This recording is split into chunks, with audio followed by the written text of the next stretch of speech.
Hi everyone, I'm Dr. Anupriya and welcome to my YouTube channel Metalks with Anu. So ഇന്ന് നമ്മൾ നോക്കാൻ പോകുന്നത് exam fear എങ്ങനെ മാറ്റാം അല്ലെങ്കിൽ പരീക്ഷാ പേടി അല്ലെങ്കിൽ പരീക്ഷയെ എങ്ങനെ അഭിമുഖീകരിക്കാം എന്നാണ് നമ്മൾ നോക്കാൻ വേണ്ടി പോകുന്നത്. സോ ബിഫോർ ദാറ്റ് എനിക്ക് നിങ്ങളോട് പറയാനുള്ളത്, എക്സാം എന്ന് പറയുന്ന ഒരു സംഭവം നമ്മുടെ ജീവിതം മാറ്റിമറിക്കുന്ന അല്ലെങ്കിൽ നമ്മുടെ ലൈഫിൽ ഏറ്റവും ഇമ്പോർട്ടൻ്റ് ആയിട്ടുള്ള ഒരു കാര്യം, അല്ലെങ്കിൽ നമ്മൾ അത്രയും പേടിയോടെ അപ്രോച്ച് ചെയ്യേണ്ട ഒരു കാര്യം എന്ന് പറയുന്നതിനോട് എനിക്ക് യോജിപ്പില്ല. എക്സാം എന്ന് പറയുന്നത് ബാക്കി എല്ലാ കാര്യത്തെയും പോലെ നമ്മുടെ ലൈഫിൽ ഒരു നോർമൽ പ്രാധാന്യം കൊടുക്കേണ്ട ഒരു സംഭവമായിട്ടാണ് എനിക്ക് നിങ്ങളടുത്ത് പറയാനുള്ളത്. അതുകൊണ്ട് നിങ്ങൾ അമിതമായിട്ടുള്ളൊരു പേടി, എക്സാം എഴുതിയിട്ടില്ലെങ്കിൽ അല്ലെങ്കിൽ എക്സാം തോറ്റുപോയാൽ എന്ത് ചെയ്യുമെന്ന് പറഞ്ഞാൽ അമിതമായിട്ടുള്ളൊരു ഉത്കണ്ഠ നിങ്ങൾ ഈ ഒരു പരീക്ഷയ്ക്ക് വേണ്ടിയിട്ട് കൊടുക്കേണ്ടതായിട്ട് ഇല്ല. എന്നിരുന്നാലും ഓരോ കാര്യത്തിനും അല്ലേ, നമ്മുടെ ലൈഫിൽ ഏതൊരു ചെറിയ കാര്യത്തിനാണെങ്കിലും നമ്മുടെ ലൈഫാണല്ലേ, ആ ലൈഫിൽ നമ്മൾ ചെറിയൊരു പ്രാധാന്യം നമ്മൾ എല്ലാ ഒരു കാര്യത്തിനും കൊടുക്കുന്നത് പോലെ നമ്മൾ ഒരു ഭാഗം നമ്മൾ എക്സാമിനും കൂടി കൊടുക്കണം. പിന്നെ മക്കളായിരിക്കുന്ന സമയത്ത് അല്ലെ, പഠിക്കുന്ന സമയത്ത് നിങ്ങൾക്ക് വേറെ ഹെവി ലോഡും കാര്യങ്ങളൊന്നും, വേറെ കാര്യങ്ങളല്ലേ, ഫാമിലിയിലെ വേറെ കാര്യങ്ങളൊന്നും ചിന്തിക്കാനില്ല, നിങ്ങൾക്ക് പഠിച്ചാൽ മാത്രം മതി. അപ്പം ആ ഒരു സമയം, പഠിക്കാനുള്ള സമയം നിങ്ങൾ യൂട്ടിലൈസ് ചെയ്യുക, എന്നിട്ട് പഠിക്കുക. അല്ലാതെ ഇത് കഴിഞ്ഞു കഴിഞ്ഞാൽ അല്ലെങ്കിൽ ഈ എക്സാം എന്ന് പറയുന്ന സംഭവം വലിയൊരു സംഭവമാണ് എന്നുള്ള രീതിയിൽ നിങ്ങൾ നോക്കിക്കാണേണ്ടതില്ല. നോർമലായിട്ടല്ലേ നമ്മുടെ ലൈഫിൽ നമ്മൾ നോർമലായിട്ട് ക്ലാസ്സിൽ പോകുന്നു, ക്ലാസ് കേൾക്കുന്നു, നിങ്ങൾക്ക് മനസ്സിലാവുന്ന കാര്യങ്ങൾ നിങ്ങൾ പഠിക്കുന്നു. ഇനി ക്ലാസ്സിൽ നിന്ന് മനസ്സിലാവാത്ത കാര്യമാണെന്നുണ്ടെങ്കിൽ നിങ്ങൾ വീട്ടിൽ വന്നിട്ട് ഒന്നും കൂടി എടുത്ത് വായിച്ചു നോക്കുന്നു, അങ്ങനെ പഠിക്കുന്നു. എന്നിട്ട് ഈ പഠിച്ച കാര്യങ്ങളൊക്കെ നമ്മൾ ആസ്വദിച്ച് എഴുതുക അല്ലേ, ആസ്വദിച്ച് നമ്മൾ ഈ പഠിച്ച കാര്യങ്ങളൊക്കെ നമുക്ക് ഓർമ്മയുണ്ടോ എന്നൊക്കെ നോക്കിയിട്ട് നമ്മൾ എന്ത് ചെയ്യുക, ഒരു എക്സാം വരുന്ന സമയത്ത് നമ്മൾ പേപ്പറിൽ ജസ്റ്റ് നമുക്ക് മനസ്സിലായ കാര്യങ്ങൾ എഴുതി വെക്കുന്നു. ഇത്രയേ ഉള്ളൂ. അത് സിമ്പിളായിട്ടുള്ളൊരു കാര്യമാണ്. നിങ്ങളത് അയ്യോ ഇത്രയും പഠിക്കാനുണ്ട് എന്നിട്ട് വേണം പരീക്ഷ എഴുതാൻ, പരീക്ഷയാണ് നമ്മുടെ എല്ലാം തീരുമാനിക്കുന്നത്, നമ്മുടെ ഭാവി തീരുമാനിക്കുന്ന കാര്യം പരീക്ഷയാണ്, ഇങ്ങനെ ഇത്രയും വലിയൊരു സീരിയസ്നെസ് നിങ്ങൾ കൊടുത്ത് പരീക്ഷ എഴുതുന്നില്ല.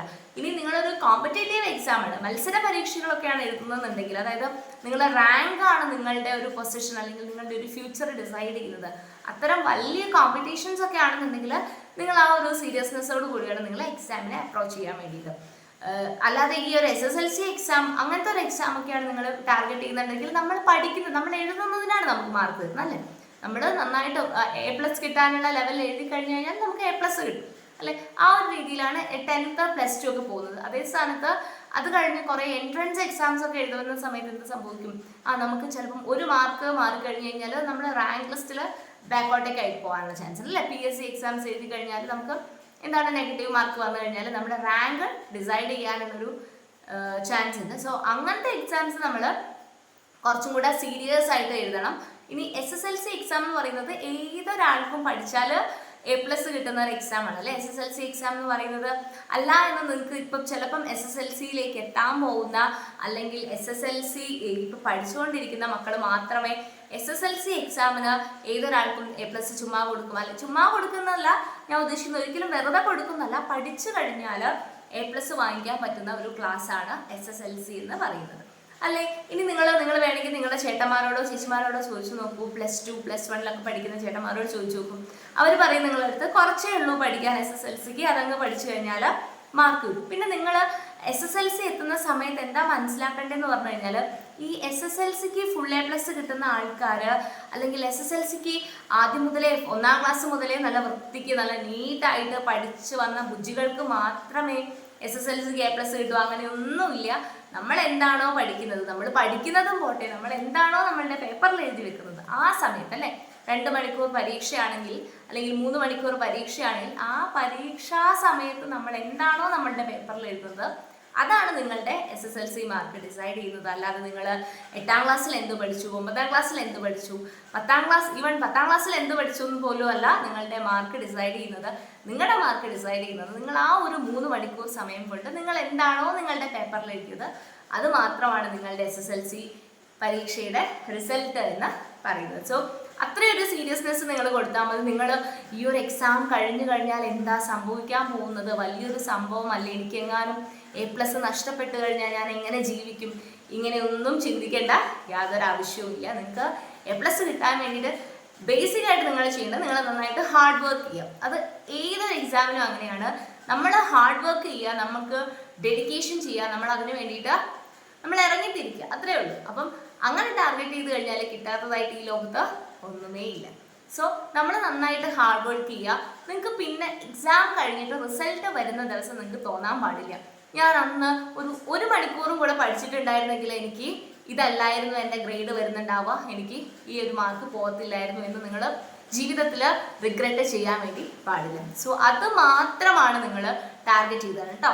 അപ്പം നിങ്ങൾക്ക് റിഗ്രറ്റ്, നിങ്ങളിപ്പോൾ നിങ്ങളുടെ പാരൻസിനോട് ചോദിച്ചു നോക്കും, നിങ്ങളുടെ അച്ഛനോടോ അമ്മേനോടൊക്കെ ചോദിച്ചു കഴിഞ്ഞാൽ എന്താ ഒരു 10 വർഷം അല്ലെങ്കിൽ ഒരു 20 വർഷം മുമ്പ് എന്താണ് അമ്മയ്ക്ക് ഇപ്പോൾ തോന്നുന്നത്, ഞാൻ എങ്ങനെ ജീവിച്ചാൽ മതിയായിരുന്നു തോന്നുന്നത് പറയുമ്പോൾ അവർ പറയുന്നുണ്ടാവും ഞാൻ അന്ന് കുറച്ച് പഠിച്ചിരുന്നെങ്കിൽ, അല്ലെ ഞാൻ അന്ന് അങ്ങനെ ചെയ്തിരുന്നെങ്കിൽ എന്നവർ ഒരു വാക്ക് പറയും. പക്ഷെ നമ്മുടെ ജീവിതത്തിൽ നമ്മൾ അങ്ങനെ ഒരു വാക്ക് പറയില്ല എന്ന് ഇപ്പോഴേ തീരുമാനിക്കണം.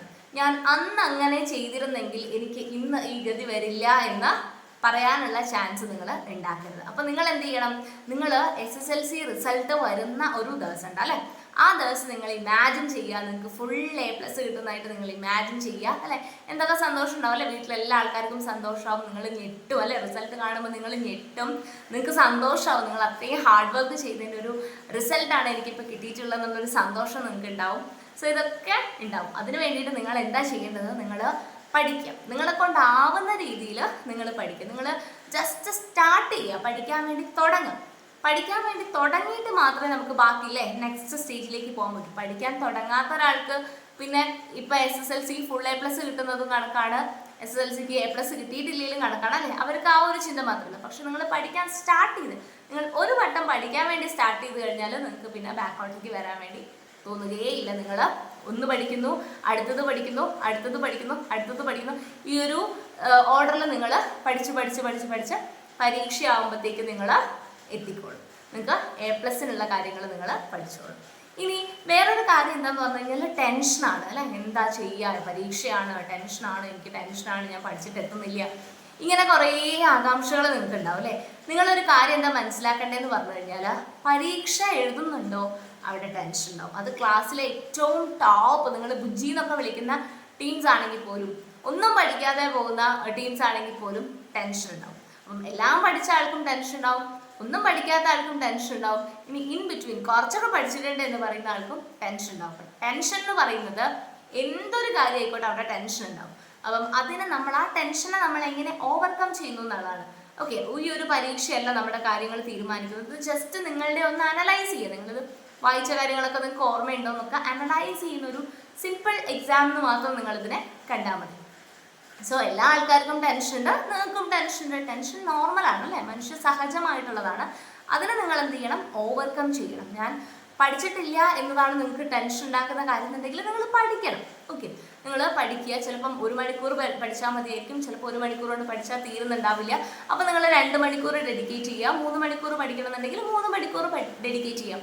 നിങ്ങൾ എത്ര സമയം കൊണ്ടാണ് നിങ്ങൾക്ക് പഠിച്ചിട്ട് മനസ്സിലാവുന്നത് അത്രയും സമയം നിങ്ങൾ എന്ത് ചെയ്യുക, ഡെഡിക്കേറ്റ് ചെയ്യുക, പഠിക്കുക എന്നുള്ളതാണ് അതിനുള്ള സൊല്യൂഷൻ എന്ന് പറയുന്നത്. അപ്പം ടെൻഷൻ നിങ്ങൾക്ക് പാടില്ല, റിഗ്രറ്റ് ചെയ്യാൻ പാടില്ല അല്ലേ. 10ാം ക്ലാസ്സിൽ റിസൾട്ട് വന്നിട്ട് ഒരു A+ അല്ലെങ്കിൽ 2 A+ ഒക്കെയാണ് കിട്ടിയത് എന്നൊരു സിറ്റുവേഷൻ വരുന്ന സമയത്ത് നിങ്ങൾക്ക് അയ്യോ അന്ന് പഠിച്ചിരുന്നെങ്കിൽ എന്ന് നിങ്ങൾക്ക് തോന്നാൻ വേണ്ടി പാടില്ല.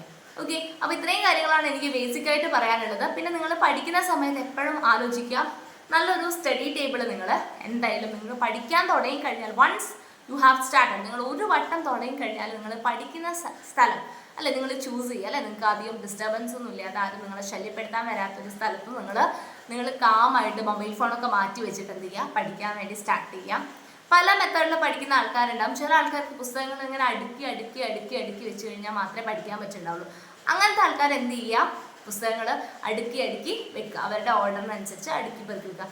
ടു ബി വെരി ഹോണസ്റ്റ്, ഞാൻ എന്ന് പറയുന്ന ആള് പുസ്തകങ്ങൾ അടുക്കി പെറുക്കി വെച്ചിട്ട് അതിനകത്തുനിന്ന് പിക്ക് ചെയ്ത് പഠിക്കുന്ന ഒരാളായിരുന്നില്ല. എനിക്ക് പുസ്തകങ്ങൾ ഇങ്ങനെ നിരത്തി വെക്കണമായിരുന്നു. എന്നിട്ട് അതിനകത്തുനിന്ന് നമുക്ക് വേണ്ട സാധനങ്ങൾ എടുക്കുക, ഓരോന്നും അവിടെ നിന്ന് ഇവിടെ നിന്നൊക്കെ ആയിട്ട് എടുക്കുക. പക്ഷെ ഞാൻ അവിടെയും ശ്രദ്ധിച്ചിരുന്ന ഒരു കാര്യം എന്താണെന്ന് പറഞ്ഞു കഴിഞ്ഞാൽ at the end of the day ഞാൻ പഠിച്ച് കഴിയുന്ന സമയത്ത് ഞാൻ എന്ത് ചെയ്യുന്നു പറഞ്ഞു കഴിഞ്ഞാൽ വീണ്ടും എല്ലാ പുസ്തകങ്ങളും ഓർഡറാക്കി വെക്കും. ഓർഡറാക്കി വെച്ചാൽ മാത്രമേ എനിക്ക് നെക്സ്റ്റ് ഡേ വരുന്ന സമയത്ത് ഒരു പുതിയൊരു ഫ്രഷ്നെസ്സോട് കൂടി അല്ലേ നല്ല നീറ്റായിട്ടുള്ള സ്ഥലത്ത് വന്നിട്ട് പഠിക്കാൻ വേണ്ടി തോന്നുള്ളൂ.